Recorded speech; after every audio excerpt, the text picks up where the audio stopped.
Summertime, summertime, some.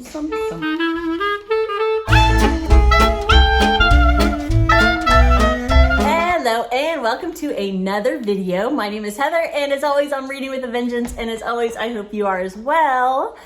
How is everybody doing? It is the end of June and I still have not gotten boob sweat yet and I am mad about it. I do not know what's going on with New England weather. I know I've talked about it in a couple of earlier videos. Usually it should be balls hot by now and it is not. Usually we should be running our air conditioning 24/7, but we are not, and I'm really bummed. Other than that, it's been a very busy summer so far for me, and my reading is, I don't know, it's not going as quickly as it normally does. Is that normal for summer? I don't know. How is your reading going? So one of the videos I've been seeing going around lately are summer read recommendations. So I thought I would hop on that bandwagon because that's what I do. So yeah, I scrolled through some books that I've read over the years that I think would be really fun, enjoyable reads for the summer specifically. So I came up, I think, with 14. Out of the 14 books, there's only one that has been hyped up on every social platform, and for good reason. It's an awesome book, and I'll talk about that when I get to it. The rest of them, I think, are either little known books or little talked about books. So hopefully you will find something good to read. Also, I picked these books not just because either they take place in the summer, but I feel like they are books that would just be fun to read poolside or on the beach.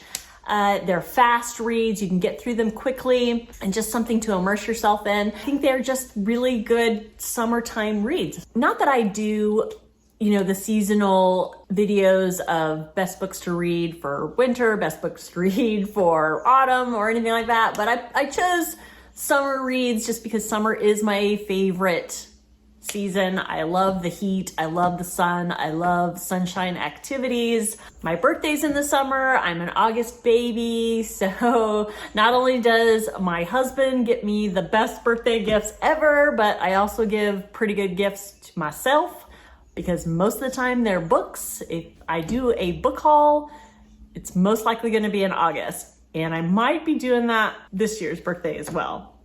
Who knows? And I have something basically for everybody. I have some nonfiction, I have some memoir, I have some horror, I have some romance, I have some trash, I have classics, I have drama, I have comedy, something for everybody. So sit back, relax, grab your summertime drink, and let's talk about some books. Okay, I noticed as I'm looking at the list that I made that some of them actually have the word summer in the title. That's not why I picked them, I promise.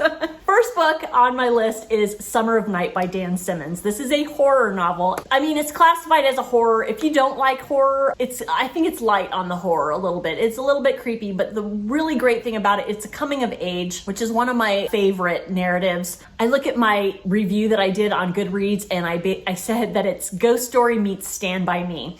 It takes place in the 60s in a small town, and it follows a group of, I want to say 5 13-year-old boys, and then something sinister comes into town and starts happening. It's so stinking good. I'm not typically a rereader. This is one that I would reread. This is a 5-star book for me, and yes, it has summer in the title, but it's just basically, I think it happens during like summer break for these young boys. It is a page turner. It'll suck you right in, and I can totally see reading this on a beach towel with some Cool Ranch Doritos and a Hard Mike's lemonade.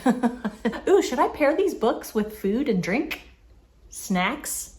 I don't know, that might be too much pressure, we'll see. The next book on this list is a classic. Now, I'm not a big classic reader. I have tried, I didn't like Emma. Typically, classics are not my jam, but this one reads like a soap opera, and that is East of Eden by John Steinbeck. If you have not read East of Eden, and you are interested in kind of getting into the classics, well, this is kind of, I think, an outlier as far as classics go, because like I said, it reads like a soap opera. Let me tell you. So this takes place in the Salinas Valley of California, and it follows two families, the Trasks and the Hamiltons, and it kind of follows, it's almost, I don't want to say retelling, but it kind of follows the tale of Cain and Abel a little bit with these two families. And what's interesting is that like the main characters either their names start with A or they start with C. So I thought that was kind of interesting. But anyways, it follows these two families, and it happens generationally. It follows generations of these two families. Adam Trask came to California from the East to farm and raise his family on the new rich land, but the birth of his twins, Cal and Aaron, brings his wife to the brink of madness, and Adam is left alone to raise his boys to manhood. One boy thrives, nurtured by the love of all those around him. The other grows up in loneliness, enveloped by mysterious darkness.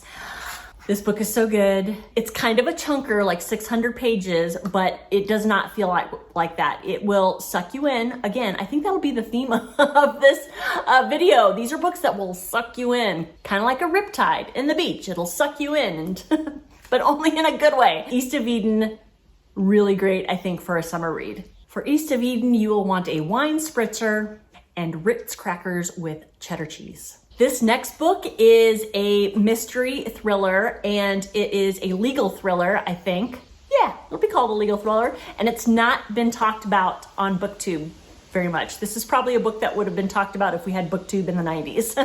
And that is Presumed Innocent by Scott Turow. Of course, they made a movie based on this book starring Harrison Ford. I highly recommend it. This basically follows Rusty, who is an attorney, and he's got a good life. He's a good attorney. He's got good friends. He's got a beautiful wife, beautiful house, all that. And then a colleague, a fellow attorney, a beautiful fellow attorney, is murdered. And I can't remember the circumstances in which his office is kind of involved in the investigation of the murder, but the more they get into the investigation, the more it is looking like Rusty is involved somehow. It is a great murder mystery. It's a great legal thriller, and it's got a fantastic reveal at the end. Obviously, I'm not going to give any spoilers away, but this, if you like legal thrillers, if you like thrillers in general, this is a great one. Like I said, it's been around for a long time. I want to say it was published in the early 90s, if not the late 80s. It is so good, and I highly recommend it. For Presumed Innocent, you'll want some kind of bourbon drink, cucumber sandwiches. The next book I have for you is a memoir, and it is A Girl Named Zippy by Haven Kimmel. And I think that if I remember correctly, because it's been a long time since I've read this, I think this was a book club book for the book club that I was in maybe 10 years ago. It ended up being a surprise. One of those books that I probably normally wouldn't have picked up, but I read it and it was such a joy to read. It's laugh out loud funny. And she basically talks about small town America. It's adorable. I'll just read you a quick blurb here. When Haven Kimmel was born in 1965 in Moreland, Indiana, it was a sleepy little hamlet of 300 people. Nicknamed Zippy for the way she would bolt around the house, this small girl was possessed of big eyes and even bigger ears. In this witty and lovingly told memoir, Kimmel takes readers back to a time when small town America was caught in the amber of the innocent post-war period. People helped their neighbors, went to church on Sunday, and kept barnyard animals in their backyards. Super, super funny, enjoyable read. And you can probably blaze through this. Yeah, 275 pages. If you want to sit by the pool and giggle to yourself while you are munching on some bugles and having a Diet Coke, you won't regret it. The next book I have for you to read in the summertime is Tourist Season by Carl Hiaasen. I have raved about Carl Hiaasen in previous videos. I love him. I've read all of his adult books, and they are just so much fun. They always take place in Florida, which is basically summer year round. They always involve a murder, and they're always laugh out loud funny. The Tourist Season is a standalone book. He has, I think, 2 separate series, but I think each of them you can read by themselves, and pretty much you can pick any Carl Hiaasen and it would be an enjoyable read and fun to read during the summer because it takes place in Florida. There are always quirky characters. You just can't go wrong with Carl Hiaasen. But I picked Tourist Season for this video. Summer, tourist. Quick blurb on this one. Only trace of the first victim was his Shriner's fez washed up on Miami Beach. The second victim, the head of the city's Chamber of Commerce, was found dead with a toy rubber alligator lodged in his throat. This is the kind of shenanigans that goes down in Carl Hiaasen books. And that was just the beginning. Now Brian Keyes, reporter turned private eye, must move from muckraking to rooting out murder in a caper that will mix football players, politicians, and police with a group of fanatics and a very hungry crocodile. Yes, super, super fun. If you haven't read Carl Hiaasen, the summer is the perfect time to pick up any of his books, but Tourist Season is a good place to start. Poolside, a pina colada with a slice of pineapple in it, and gummy bears. The next book I have on this list is a trashy novel, and I think summertime is perfect for reading trash. Where was I? Oh yes, so trashy novels.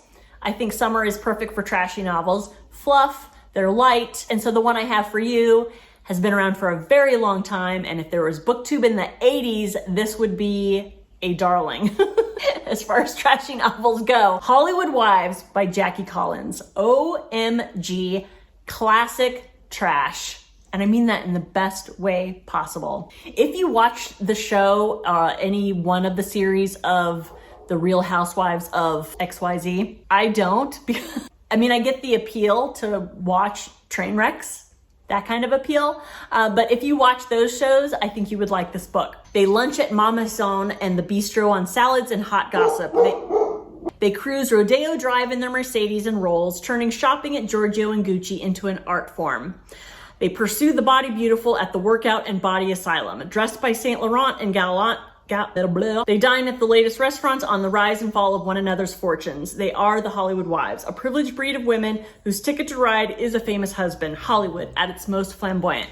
Now, it doesn't really give the story, and there is actually a decent story of a young, farm girl who comes to Hollywood to make it big, and she's discovered, and there's drama. I'm not offering this up as just plain mindless trash. There is a decent story. I just remember really, really enjoying it as I read it. I think they did a mini series on TV. Yes, if you just want a light soap opera read for definitely poolside, drinking a Cosmopolitan with something with no carbs. Ahi sushi. Yes, this is the one for you. The next one I have is basically it's women's contemporary fiction, but it's written by a very well-known author of young adult books, and that is Summer Sisters by Judy Blume. I believe this was her debut adult novel. I could be making that up. I read this years ago when it first came out. I was super excited about it because I was a huge Judy Blume fan when I was a kid, reading Are You There, God? It's Me, Margaret, and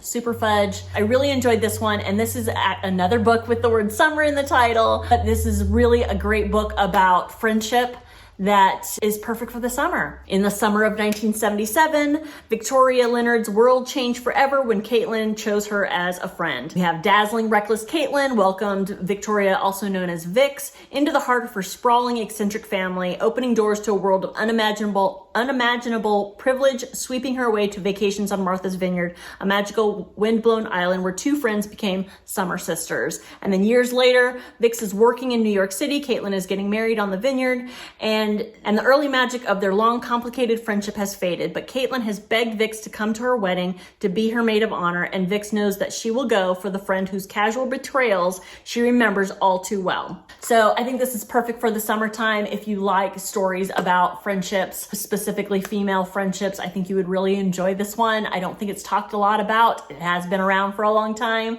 but absolutely perfect summer read. Martha's Vineyard. Have yourself a glass of sangria with some mixed nuts. This next book I have on the list is a horror novel, and that is The Ruins by Scott Smith. I have talked about this before. I think I brought this up on my video that I made of books if you like to travel. And it was kind of a tongue-in-cheek recommendation because what happens in this book will make you not want to travel to Mexico for sure. This is such a great horror book. It's not light on the horror. I mean, they made a movie about this one too, and they did a pretty decent job. This book scared the crap out of me. I mean, books don't scare me that easily, but this one did. And then I'll just give you an idea of how this scared the crap out of me. They described like the first victim, they lose their phone where they become a victim, and the other characters hear the phone ringing and they describe the ringing of that phone, and it kind of becomes part of, well, I don't want to, like I said, I don't want to give spoilers. It becomes part of the horror, and it's a very well-known ringtone in real life, and I cannot hear that ringtone because it gives me PTSD for realsies. What is it about, Heather? It follows a group of 4 or 5 friends who go to Mexico on vacation. They go to visit this ruins. They get trapped there for a reason. Bad things happen to them. I won't tell you any more than that because I just don't want to, obviously I don't want to spoil it for you, but if you like horror and you're going on vacation in the summertime, perfect. If you like to be scared, I think I definitely would recommend this one. If you're going on vacation and you're on the Mexican Riviera, you will have your margarita and nachos, of course, as you're reading this book. This list would not be complete without one of my favorite authors, and that is Duma by Stephen King. This one surprised me because I believe I read this after it was out for a while and it was not well received, but I actually really enjoyed this one. So this is listed as a horror, but I would say it's more supernatural. It's definitely light on the horror. If you're not into any of those things, but you would like to give Stephen King a try, trust me, he really is a good writer. I actually just converted my mom this summer. I talked about Stephen King, of course, my whole reading life. My mom she is not into horror. She will not read horror. I will not recommend any horror to her. I'm not trying to convert her to read horror. She doesn't like scary movies. She doesn't like to be scared, so I would never recommend something that would scare her. But I wanted her to experience Stephen King and just how wonderful he is with just being a good storyteller, and how he creates these characters that are just so connectable to. You really root for some of the characters that Stephen King creates. So I actually recommended Billy Summers to her because it's not scary at all. It's not horror at all. It's kind of a break from his normal stuff. And she read it and she loved it. Or I've converted people into Stephen King. So Duma is also kind of a little outside his norm in that mostly takes place in Florida, and it follows Edgar, and he has survived a horrible accident that takes his arm, and he is having a really hard time rehabbing. This accident has changed his life in more ways than one, in addition to all the ways that your life would change if you lose an appendage. He's also lost his marriage, his job, and he ends up leaving his hometown, I believe somewhere in the Midwest, and he leaves and he goes to Duma, Florida, to help with his rehab. And while he's there, he starts to draw, and strange things happen in these drawings, as they do in Stephen King novels. Like I said, this has got supernatural elements to it. And not only that, but then these drawings start to get the attention of local art people. So his life starts to change for the better, but in very strange ways. And there's a really wonderful story here. There is a little bit of a love story, and it is really good, and I think would be really fantastic to read in the summertime. Highly recommend. For this book, you will definitely want to be on a beach under a palm tree with a rum punch and some conch fritters. The next book I have on this list, I've also mentioned before. I believe it was the traveling video that I mentioned earlier, and that is The Sex Lives of Cannibals by Maarten Troost. This is a memoir, and it is another laugh out loud memoir, and it basically follows this guy who picks up and moves to a remote island in the South Pacific, middle of nowhere, very remote, very primitive island, no Wi-Fi, some places no electricity, some places no running water. And it basically just tells his story of him making a life there, and just the shenanigans, his neighbors, the wildlife, food. If you like to travel, which most people do in the summer, which is why I picked this book is just so much fun to read, and it's super quick. Less than 300 pages, you can get through it super fast. Since it takes place on an island down in the South Pacific, super hot, perfect for the summer. Absolutely recommend for if you love memoirs, if you love books about travel, if you love books about living in a different country. This fits the bill absolutely perfectly. For this story, you definitely want to be on a beach, maybe in a hammock between two palm trees, sipping a beer and munching on freshly caught fish bites. The next book I have for you to read in the summertime is The Rosie Project by Graeme Simsion. This is the first in, I believe, a trilogy. I've read the first two. They're fantastic. I'm just going to talk about The Rosie Project. It's been one of my all-time favorites. It follows Don Tillman. He is a professor of genetics.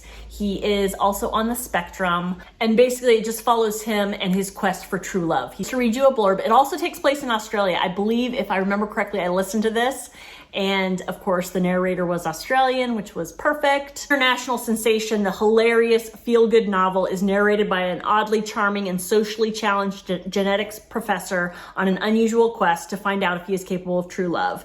Don Tillman, professor of genetics, has never been on a second date. Don Tillman is a man who can count all all his friends on the fingers of one hand, whose lifelong difficulty with social rituals has convinced him that he is simply not wired for romance. So when an acquaintance informs him that he would make a wonderful husband, his first reaction is shock, yet he must concede to the statistical probability that there is someone for everyone, and he embarks upon the wife project. So Dawn sets out to find the perfect partner. She will be punctual and logical, most definitely not a barmaid, a smoker, a drinker, or a late arriver. Yet Rosie Jarman is all of these things. He meets Rosie and chaos ensues, and it is definitely laugh out loud funny. Just some of his social quirks are hilarious, but it's also heartwarming, and you will blaze through this book. And where will you blaze through this book? You're gonna be on your back deck or in your backyard in a lawn chair, and Dawn's not a drinker, so you're gonna have fresh squeezed lemonade with perhaps a strawberry in it, munching on some celery sticks. The next book I have for you on this list is the one and only book that I mentioned before that has been all over Booktube for a very long time. It's very, very hyped in the book world, and for good reason, and that is The Seven Husbands of Evelyn Hugo. If you have not read this book, the summer is the perfect time to pick it up. You will blaze through it. It is a fast read. It is an engrossing read. It will take you by surprise. I'm not quite certain what specifically I picked this book to be on my summer reads list, but I think it would be a good one to read during the summer. Yeah, for no reason. Why? Well, maybe because it has a little bit of something for everybody. I mean, it's part historical fiction, it's part contemporary fiction, it's got some romance in it, it's got some Hollywood noir in it. Yeah, just a little bit of everything. It's got some other things that I won't say here because I don't want to spoil it, because there is kind of a twist, a little surprise. I think there's 2 surprises, if memory serves. Absolutely enjoyable read. This really follows Monique, who is a reporter. She's not a very well-known reporter, and for whatever reason, a very famous aging Hollywood reclusive actress, she requests Monique to write her memoir, and she tells her story of her 7 husbands, and there's more to it than that. If you have not picked up this book because what do I care about the 7 husbands of an aging actress, it's more. It's definitely more, I promise you. And there's a twist in here that's wonderful, and each of the stories that she tells with each of her marriages, they're just like a short story in and of themselves, and it's just super engaging. It's well written. It will leave you it's one of those books where you hold it up to your chest and look up at the stars and just be glad that you read it. Yes, summer, definitely good time to pick up this book if you haven't already. And you will be at your ritzy hotel, and you'll be in the pool on a giant inflatable flamingo, and you will be sipping a mojito and popping little bits of fresh fruit in your mouth with a toothpick. And finally, the last book I have for you on this list is The #1 Ladies Detective Agency by Alexander McCall Smith. This has been around for quite a long time. It is the first in the Ladies Detective Agency series, which has quite a few books in it by now. I've only read the first 2, and then I got distracted. Shiny other books. I intend to finish the series because the main character is absolutely engaging and super fun to follow. I picked this book for this list because it takes place in Africa, where the sun never sets, it seems. It never gets cold. But I also picked this book because I wanted to pick some books for this list that just aren't talked about that much. And this series is really, really fun. I'll just read you the quick blurb on Goodreads. Precious Ramatswe has only just set up shop as Botswana's #1 and only lady detective when she is hired to track down a missing husband, uncover a con man, and follow a wayward daughter. However, the case that tugs at her heart and lands her in danger is a missing 11-year-old boy who may have been snatched by witch doctors. It's part mystery and part just character story, because it talks about Precious, and it talks about the assistant that she hires and the people in her village, and there are all these just really colorful characters and all the crazy stuff that happens when you live in a small village in Botswana. It's just super fun, and I think it would be a great book to read in the summertime, and I think it's a good series to start. And what would you have? For this book, you will be on a beach sipping amarula over ice, munching on fried plantains. And there you have it. That is my list of perfect summer reads. I hope you find something that you will read and enjoy this summer. I hope you found some snacks. I don't know, it was kind of spontaneous that I added snacks and drinks. I hope you enjoyed that part. That was kind of fun to think of those things spur of the moment, because that's me, see the pants type of girl. Not really. Of course, this is not an exhaustive list, so please, I am happy to hear some recommendations to read this summer, because these are all books that I've already read and recommend to you. So if you have some books that I haven't talked about on my channel that you think maybe I haven't read yet that are perfect for summer reads, please comment down in the doodly-doo. I would love to hear about them. Thank you so much for watching. If you're still watching at this point, please consider giving that like button a boop, and I would really appreciate it if you subscribed. If you haven't already, it really helps my channel. I hope you enjoyed this video, and I will see you next time. Bye-bye.